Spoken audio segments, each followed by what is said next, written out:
Don't Listen Alone, Short Horror Stories by Layla Brinley. Episode 6, The Circus. A circus troupe is in town this weekend, or in the city, should I say, considering I live in NYC. It's making the party store I work at really busy, with people coming in to buy costumes, balloons, confetti, all that stuff. I don't really know why, because doesn't the circus already have all that? Either way, I don't really care, so long as the store is doing well and I'm getting my monthly paycheck. Maybe I'll get a raise with all this traffic coming through. A middle-aged woman and her young son walk up to the checkout, with the mom holding a clown costume in her hand. I plastered a smile on my face and rung up the costume. Will that be all? The woman nods and her son eagerly reaches for it. I hand it to him and he grins up at me over the counter. "We're going to the circus! I'm gonna look just like the circus people!" I chuckled. Well, you have fun. His mom smiled at me as they walked away. When they exited, I finally let my smile drop and a shiver ran through my body. I hate clowns. They just kind of freak me out. "Hey, Janice!" My coworker called to me. I rolled my eyes. Geez, Karen was annoying. "Janice!" I turned to look at her with a blank expression. "Karen, what do you want now?" Unfazed by my coldness, she grinned at me. "Have you gone to the circus?" she asked. Sighing, I responded, "No." "You totally should. It's literally amazing. My boyfriend and I went last night. The performers are all so talented." Of course, Karen always finds a way to bring up her boyfriend. Always. "In fact, my bestie Lily couldn't make it," Karen continued, "so I have an extra ticket if you want it." She reached into her purse and drew out a bright red and yellow ticket. "Come on, it's yours." I rolled this around in my head for a moment before looking back at Karen's smiling face. A man coming up to the checkout spoke up. "You should take it," he said. "The show is really a wonder." I looked back at Karen. "I'll think about it," I told her, and took care of the man's order of balloons. When we finally closed up, it was around 9 p.m. "So, you want that ticket?" Karen asked as we walked to our cars in the empty parking lot. "It'll be worth it, I promise." "Fine." She beamed and handed me the ticket. "You won't regret it." With that, she skipped off to her car. Far too peppy for a department store worker. I could never muster that amount of energy. And I'm still 23. When I made it to my car, I turned on the overhead light and looked down at the ticket.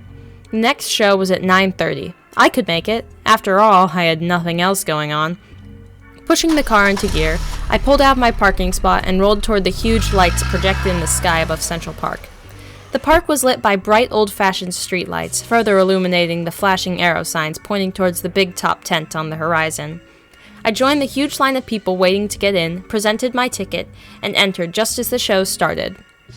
The lights cut out and a single spotlight illuminated the circus master. "Welcome, welcome, one and all," he said, "to the traveling Big Top Circus. I'm the circus master, Thomas Bernard." The crowd went wild, cheering at the top of their lungs. Thomas waited for them to quiet down before continuing. "First, I'd like to announce tonight's winner of the backstage tour. Drum roll, please." A growing roar filled the tent as Thomas yelled out, "Congratulations to Janice Wood. Janice, would you please stand up?" It took me a minute to process that my name was the one that had been called before I stood. Shock and excitement filled me. Maybe this wasn't so bad. A spotlight focused on me, and the crowd cheered again. "Janice, come to the ring," Thomas said, and I stepped out of my seat, practically running down the stairs and into the circus ring. "Congrats," he said, putting a hand on my shoulder. He couldn't have been much older than me, with bright green eyes and dark blonde hair under a top hat. "Lucy will lead you to where you'll be able to see the show, as well as take you on the tour." I felt a hand on my other shoulder and turned. A teenage girl with clown makeup and a ridiculous-looking outfit stood behind me. "Come on," she said. I followed her into the dark backstage as the crowd continued cheering behind us. Suddenly, I no longer felt her hand on my arm. "Lucy?" I called into the blackness. There was no response. I noticed the crowd sounded really far away, almost underwater. "Lucy?" I said again, beginning to panic. There was still no response when out of the darkness something heavy and hard hit me in the back of the head, causing me to fall unconscious. When I first awoke, it was too great a pain. So much that I faded into the dark of unconsciousness again. The second time, the pain was still horrible, but not so much that I passed out. I blinked and opened my eyes, blinded by the bright light hanging above my head. Lucy appeared in my line of vision. There was blood on her clown outfit. She smiled and cranked a wheel on the side of whatever I was laying on. raising me into a sitting position. Everything was hazy with pain. I can't remember what happened or where I was. And why was Lucy dressed like a clown?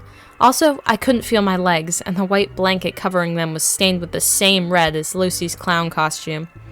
I reached to pull back the blanket and screamed, much to Lucy's eager delight. Everything came flooding back to me. I was at the circus, I'd won a backstage tour, Lucy hit me in the back of the head with something, and then I woke up here. My breath came in terrified, shallow breaths as I stared at the place where my legs used to be. They were replaced by the legs of a deer, which were haphazardly sewn on by thick thread. I screamed again. I was a monster, terrifying, no longer fully human. Lucy laughed. "Don't worry, they'll heal to your body. I didn't sever your nerves, so you'll be able to feel them in about a month's time." She smiled, revealing blindingly white, sharpened teeth as Thomas the circus master walked into the room. "Ah," he said, looking at my new deer legs, then back to Lucy. "I see the operation went quite well. I guess it's always good to have a master surgeon in our troupe."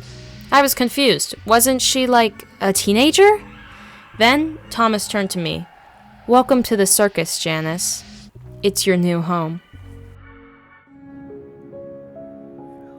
Thank you for listening to the Don't Listen Alone Scary Stories podcast.